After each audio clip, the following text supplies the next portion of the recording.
G'day viewers, well, we got around to fix my Boombox cassette deck now. This is a flywheel that goes on the playback take-up wheel. Done some polishing with some alcohol and it got a bit more torque out of it. As you can see, there's some dry rot crack here. Look at this, some dry rot at the buggery. So I've got some pieces in there and the spare one of those I can put on. I've got to be careful moving this because there's a big wire going from here way in there to the record function of the radio deck. So I've got to be careful not to move that and not hook that wire off. It's not easy to get to. Anyway,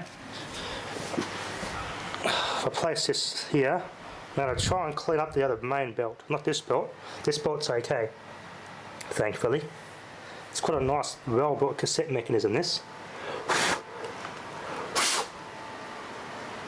I've cleaned the head and the pinch. You can see I've cleaned that capstan and pinch roller really well with alcohol. This was very dirty.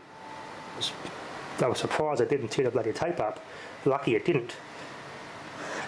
So I cleaned that. So I have to touch this and it just slips. I got no torque on that when rewinding at all. I cannot rewind. So I've got to get a swab. I just did one of the other rewinding take-up belt with the alcohol just to clean it, and that can restore it. Because worst case scenario, changing the belt in this cassette deck is a lot harder than the Panasonic Boombox. Yeah, it's a bit of a challenge, this one. I'm going to pull a big flywheel out. There's a little drive belt on the bottom. And that goes to the rewind, I think. It comes on this little gear, and it drives on here. And it drives this wheel here. There's belt driven, this one. And that belt's a little bit cracked, so yeah, there might be another belt hidden for this one, so I'll give that belt a clean while it's going to try and restore its grip. Well, first I'll replace this idler tyre. Okay viewers, well I managed to clean up the idler for the rewind, but yeah, I love these old well-built cassette mechanisms, but they have one drawback. Belts and idlers don't last. When they're unreliable, they are a nightmare. What the hell? There we go, a bit stuck there. They're alright when they're working well, but when you need to work on them, whoo, they're a nightmare. I was been a sucker for a while, boy.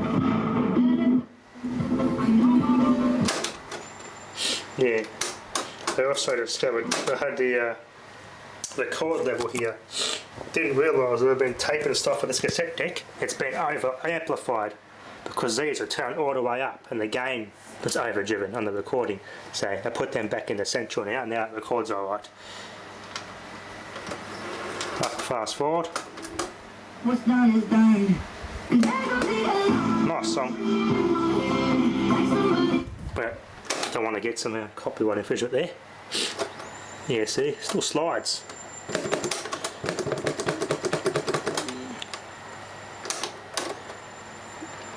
Yeah, I have to change that idler. The alcohol hop a little bit, but it still slips. I'm going to change that idler. I'm going to completely pull the mechanism apart.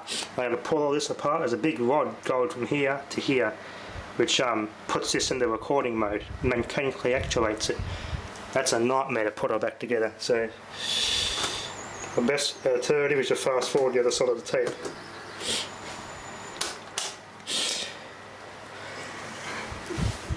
I've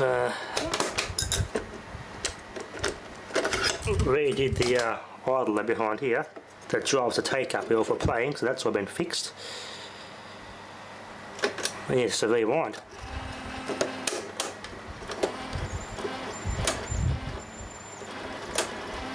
Unfortunately, it's that little idler.